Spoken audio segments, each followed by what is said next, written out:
Hello! Today's stories come from r/MaliciousCompliance. We've got 5 stories today, starting with Customers Only, eh? A couple decades ago, I was moving away from the suburbs of a major US city for the last time.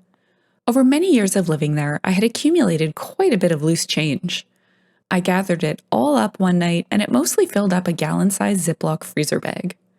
I took the bag of change, together with a few checks, to my bank, a local operation back when those still existed. I'll call it local bank here. I'm sure they've been swallowed up by one of the oligarchs by now. Oops, they didn't have one of those automatic change sorters. The best they could do is offer me however many of those paper coin sleeves I might need and let me sit there hand-stacking rolls of coins. No. Their branch across town had a machine, but it was 3 p.m. and traffic was getting heavy. And anyhow, I didn't really feel like driving there. There was a Wells Fargo bank across the street that used to be a Norwest, and before that had been, another local operation. My bank called Wells Fargo for me and asked if they had a change sorter. Yes, but it's only for customers. You know that scene where the Grinch gets this big, devilish, ear-to-ear grin on his face?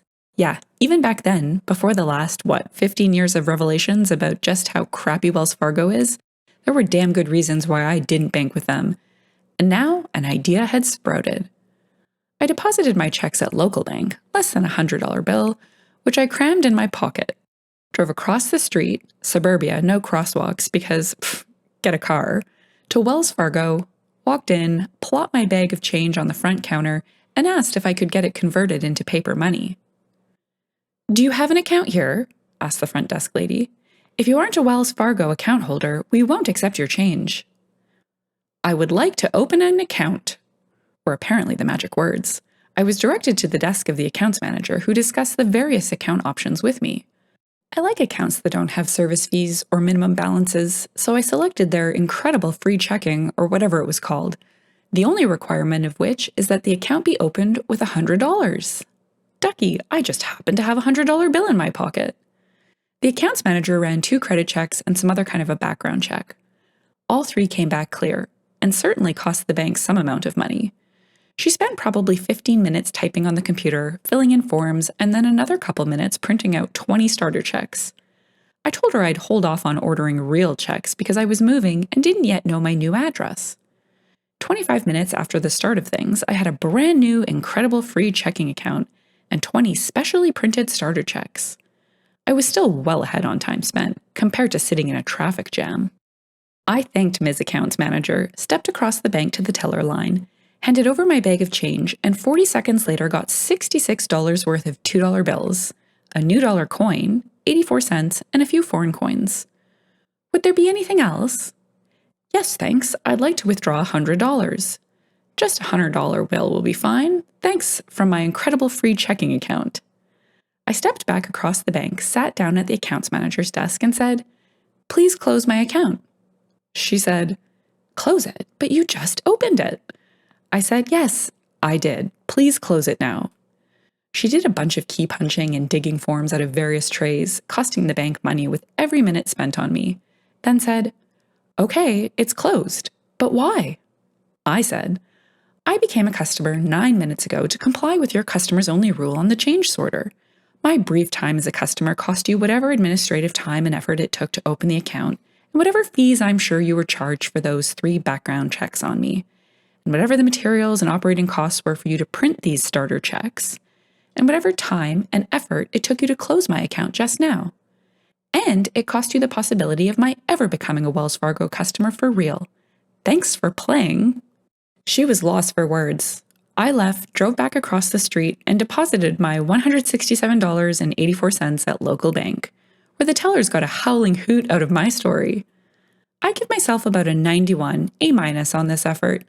That's because Wells Fargo bothered to send me a statement on this account. Initial balance, June 23rd, $100. Withdrawals total, $100. Blah, blah, blah, blah, blah. 2 pages worth of plus $100, minus $100, plus $100, minus $100, thus driving their costs for their dumb rule even higher. So why does this knock 9 points off my grade? Because I should have withdrawn $99.99 from this no minimum balance account and simply walked away from it, letting them spend money to generate monthly statements in perpetuity. Oh well, I guess I saved some trees instead. OP is right. Maintaining the 1 cent balance also would have granted him access to the change machines at any location. This is the type of malicious compliance that I absolutely love, though. Stupid rules that maybe save some time and a little effort, but ultimately end up costing way more, deserve to be exploited for the betterment of us all. Next up, revenge is a dish best served burnt. So, I am a pretty petty person, and I am a smart aleck. I know I was a jerk, but I think it was justified. I was a chef at a very nice restaurant. One of the top things on our menu is A5 olive wagyu. In non-geek terms, it's an $800 steak. I get an order for 4 of them at a table. I cook all 4 of them the way they should be, which is rare due to the nature of the steak, and I do that every time unless instructed otherwise. We use a special unit for cooking called a salamander. It cooks our steak at 900 degrees Fahrenheit, so we only put it in 30 seconds per side. One of my waiters comes to me in tears, saying that the table wanted me. So I go out, put on my customer face on, and walk up to the table before I can even walk up and ask if there was a problem. Some lady barks at me, "It's raw." I apologize and ask if she would like me to cook it more. She says she wants it done for another 10 minutes. I try to explain that it would be incinerated, but she barks at me, "You heard what I said, go do it." I was tired of this BS, so I just smile and say, "No problem." I take it back and I toss it back in for 10 minutes. It honestly hurt to ruin such a good steak, but it's what she asked for. So when I take it out, it literally falls apart into ash. I personally brought her it with a huge smile on my face. She asks, "What the hell is this?" That she didn't want this. I cut her off and I said, "I heard what you wanted and I did it." Edit. For those asking, she had to pay, which she reluctantly did. My manager and boss were very chill about it and even laughed after she had left, and at my restaurant, 20% is required and incorporated in every check. And thankfully, the 3 other people were cool and they even apologized, which made me happy. I assume it was a business meeting based on what they were talking about and how they were dressed. This is the best. She likely just ordered the most expensive dish she could find on the menu because she knew she wasn't paying and some company was footing the bill. A total a-hole move. She got what she deserved and exactly what she asked for. A plate full of ashes. She also ended up being the butt of the joke. Our third story is, sure, I can wait. This happened a while ago, but was scrolling the sub for the first time in a while and I felt like sharing. I have been working as a delivery driver for a small parts company in the RV industry. Think courier van, small parts. I have a lot of stops in a day, 20 to 30, which happens when you live in the RV capital of the world. So one day, I am headed to one of my favorite plants with a hot order of screws, something they need badly. Let's call it Plant 107. I like it because the receiver there is a super chill guy that takes care of me and makes sure I'm not waiting forever, like other places. This particular day, he has been given orders by his boss, who plays the part of the antagonist in this story. So, I pull up to the plant and see across the way that he is busy and will be a while, so I do what I normally do and just wait it out. About 15 to 20 minutes go by and he is still working and I am still sitting. In times past, when this has happened, I can just hand load everything onto a cart and walk into the office for someone to sign paperwork, and I'll take the product to the correct location. This is when I encounter the boss. The exchange went as follows. "How's it going? Was hoping someone could sign for these so I can drop them for you. I know it's a hot order." "Who are you with?" "Me, insert company name here." She says dismissively, "Why are you in such a hurry?" "Not in a hurry, but I know you need these immediately and the receiver is busy. I've been out there for about 15 minutes or so." Even more like a birch tree. "Do you need me to go out and buy you a new watch? You've only been here 5 minutes, and I know because I pulled in around you." "Yes, you pulled in around me about 10 minutes after I got here." Even more birch tree. "Well, I'm the one in charge here, and I told the receiver to work on something else, so you're going to have to wait. Your package is not a top priority for us, so go back to your truck." At this point, choking back the urge to emotionally wreck this woman. "Sure, I can wait." So I go back out to the truck and pull forward ever so slightly so my side door is even with her window. Open it up and sit there staring at her. Another 20 minutes go by, and my boss calls asking why this place hasn't received their screws yet. Tell him what happened, and he says, "Stay there, I'll take care of it." Another 10 minutes go by, and suddenly she comes bursting out of the office screaming for the receiver on the radio, saying he shouldn't have left me waiting so long and that she is going to write him up for what happened. And then, in a WTF move, she just gets in her car and leaves? I look at the receiver and make sure he knows that I know that's BS and will vouch for him. We make fun of her for a minute and then split ways. In a transaction that should have taken 2 to 3 minutes, tops. Several days go by, and I find out an owner of the company is my boss's golf buddy, and he called him directly. Well, crap rolls downhill, and she got in huge trouble. They demoted her, cut her pay, and suspended her for 2 weeks. I still deliver there often. Every time she sees me, I give her a big smile and a wave. And all she does is drop her head. Sure, I can wait. Whoa, that woman is a piece of work. She just saw a delivery driver, and she definitely saw him as lesser than, maybe even a punching bag. Well, guess what? That crap rolling downhill is going to stop at you, lady. You're the bottom now. Welcome. How does it feel? And now for story number 4. Account closing fee? Okay, leave my account open forever. A long time ago, I worked at a company that gave me a retirement account through Fidelity. I eventually changed jobs to a different company that provided a retirement account through another provider. So I call up Fidelity to roll my old account funds into my new one. Fidelity can do that for me, but there is a $50 account closing fee. Why do they have an account closing fee? Because F me, that's why. I tried to be clever and say leave $1 in the account, but they require a $50 minimum in case you do want to close at a later date. Cue malicious compliance. Okay, roll over all of my funds except for $50.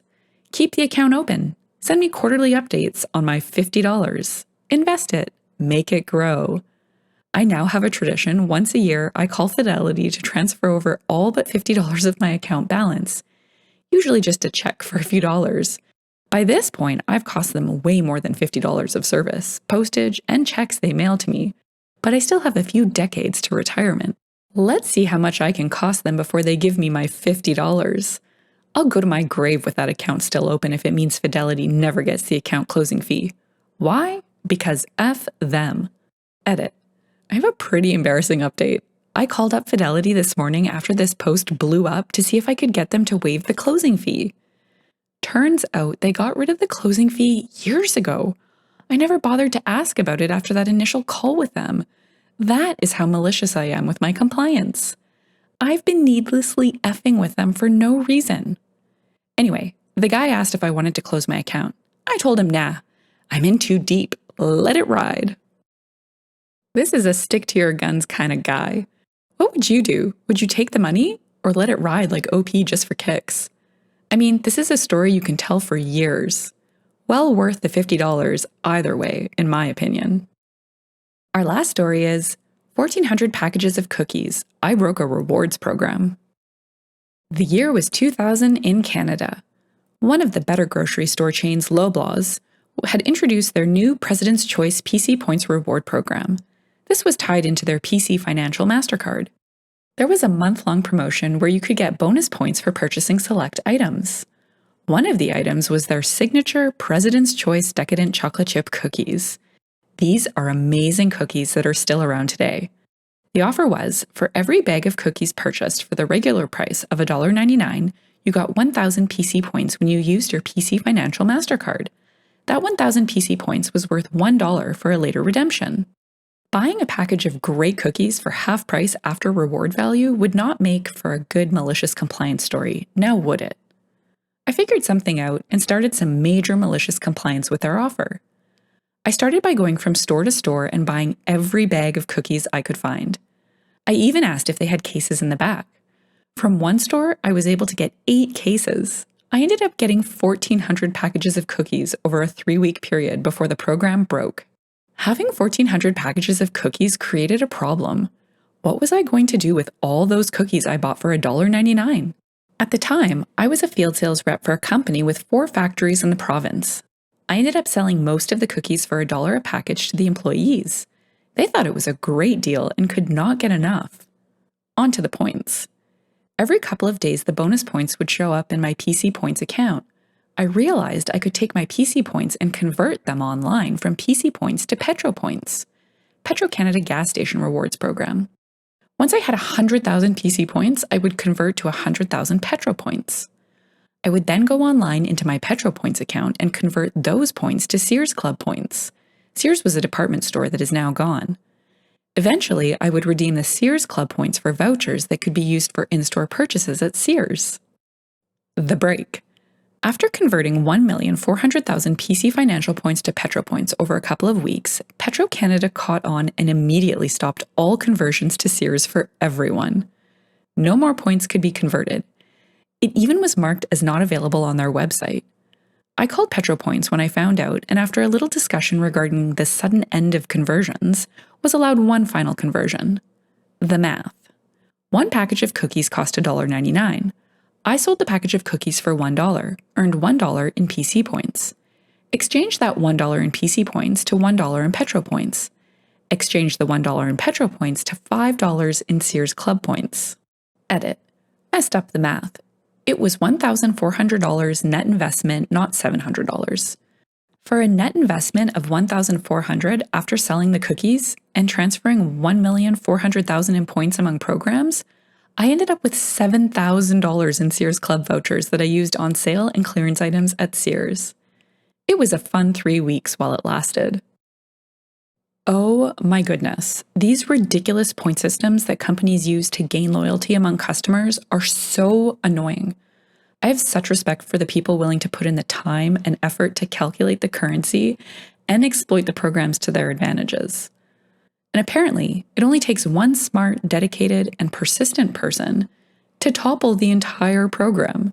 It's absolutely brilliant. Like, come on, when will these companies learn and just lower their damn prices a few cents or whatever, instead of these ridiculously complex point schemes, which are usually just pseudo-advertisements anyway? If you've enjoyed the story and would like to hear more, consider liking, subscribing, and leaving a comment. Thanks, and bye for now.